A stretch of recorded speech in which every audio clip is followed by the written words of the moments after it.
5h, 7h. Europe 1, bonjour. 6h42 sur Europe 1, Thomas Schnell. La revue de presse internationale, nous sommes tout d'abord en Égypte avec Noa Abdelbasset. Bonjour Noa. Bonjour. Les médecins se révoltent, c'est à la une des quotidiens égyptiens. Pour quelle raison ? Eh bien, les médecins sont de plus en plus nombreux à quitter le système de santé publique. Ils étaient 10 000 l'an dernier à demander un statut de médecin libéral, selon le syndicat des médecins cité par l'Ahram. D'autres vont jusqu'à quitter le pays, regrette le secrétaire général adjoint de l'ordre des médecins, notamment à cause de la faiblesse des salaires, des mauvaises conditions de travail et du manque d'infrastructures dans les hôpitaux publics, rapporte El Akhbar.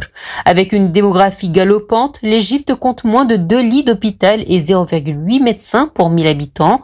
Même si le budget pour la santé est passé de 6,3 à 8,5 milliards d'euros en un an, le gouvernement a besoin de tripler le budget, insiste le syndicat, surtout avec la dévaluation de la livre égyptienne et la hausse des taux d'inflation. Direction maintenant le Japon, Bernard Delattre, les médias nippons affichent tous un scandale dans l'industrie de la restauration. Le scandale inouï, écrit le quotidien Yomiuri, qui éclabousse Sukiya, la plus grande chaîne japonaise de restauration rapide. Ces 2000 restaurants sont fermés cette semaine, car en cours de désinfection, après la découverte par des clients d'une souris puis d'un cafard dans les plats qui venaient de leur être servis. C'est indicible au Japon, qui est obsédé par l'hygiène et la propreté, mais des blattes et des rongeurs, on en trouve dans les cuisines des restaurants du monde entier, selon un expert interrogé par la chaîne Asahi. Sauf qu'il y a 2 ans déjà, une chaîne de restaurants de sushi avait été épinglée pour la propreté régnant dans ces établissements, s'insurge le tabloïd Gendai. Cette succession de scandales est due à la pénurie de main-d'œuvre qui résulte de près de 20 ans de dénatalité, explique la radio publique NHK. Comme il y a de moins en moins de jeunes à embaucher, la plupart des entreprises sont en sous-effectif. Elles bâclent donc la formation du personnel et les contrôles de qualité.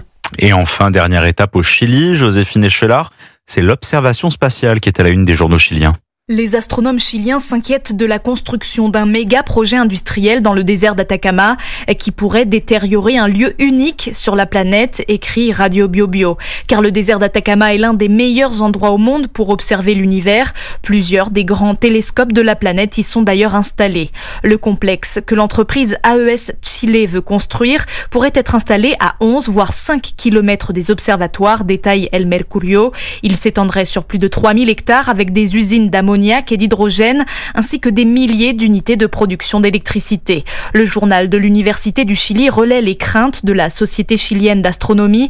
Un tel projet générera pollution lumineuse, poussière et turbulences atmosphériques, ce qui affecterait gravement l'observation de l'univers. Merci Joséphine Echelard et tous nos correspondants internationaux Europe 1. C'était votre revue de presse internationale sur Europe 1. Europe 1, bonjour. 5h, 7h. Thomas Schnell.